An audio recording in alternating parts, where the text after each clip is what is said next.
Ninguém tá te falando sobre isso, mas o rock morreu e eu vou te explicar o porquê. É normal, desde os tempos antigos a humanidade luta contra o sistema. A anarquia sempre foi o maior antagonista de tudo aquilo que a gente conhece como sociedade hoje em dia. E tudo que é errado é mais gostoso, né? Eva que o diga. O ser humano parece ter prazer em fazer o que não pode, em tentar ou seguir aquilo que não deve, ou não deveria, pelo menos. Desde os tempos antigos, tudo que era errado do demônio, todo mundo queria conhecer. É fato, é história. Tudo que quando era preto era do demônio e depois virou branco foi aceito, eu vou chamar de blues. É isso, entenda. Jesus é blues. O rock começou com uma perfeita oposição ao governo da época, o que assustou muito gente poderosa.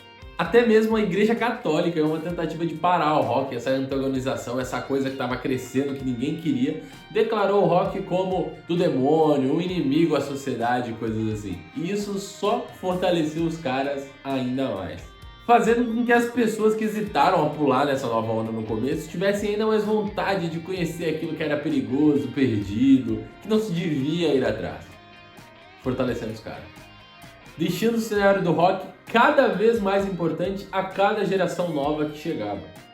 Tanto que não é à toa que esse é o gênero musical que mais influenciou toda a história humana.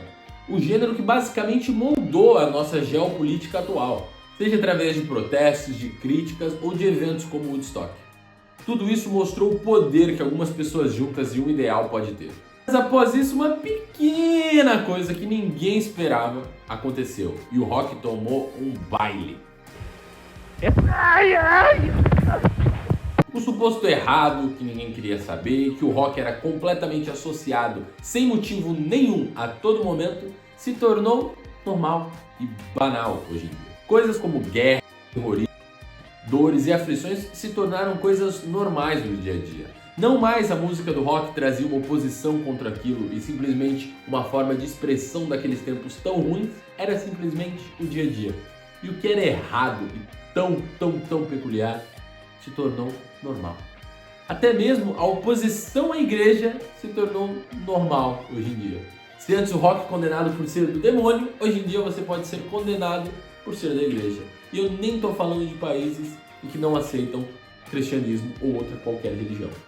Estou falando da própria sociedade que mudou com o tempo como tudo muda. Fazendo assim o rock se tornar o gênero mais banalizado dos últimos tempos, fazendo ele ser mais famoso no pop rock do que propriamente no seu rock, ou em outros subgêneros do mesmo. Já se foi a gloriosa década de 80, o rock nunca mais foi o mesmo desde lá. Coisas que a MTV jamais passaria numa TV aberta em qualquer horário que fosse. Você encontra no YouTube, fácil acesso, qualquer criança, qualquer pessoa pode acessar e ver coisas muito piores do que aquela época eram consideradas banais. Então, sim, o mundo mudou e o rock se tornou comum. E você ainda se pergunta por que as músicas novas de rock não estão aparecendo para você? Simplesmente por isso, há muita gente que faz, muitos artistas que estão dando duro para isso e nada acontece. Artistas conhecidos, renomados, saindo de outro gênero para ir para um gênero mais rock e ainda assim desaparecendo um tempinho depois. Se tornou banal. É por isso que você não está vendo mais pessoas e é por isso que você devia investir tempo procurando elas. Ouça os artistas pequenos, ouça quem está começando, aqueles que não são tão grandes e estão fazendo um barulhão gigante. Eles sim merecem a sua atenção. Não esse pessoal que faz mais o mesmo todo dia.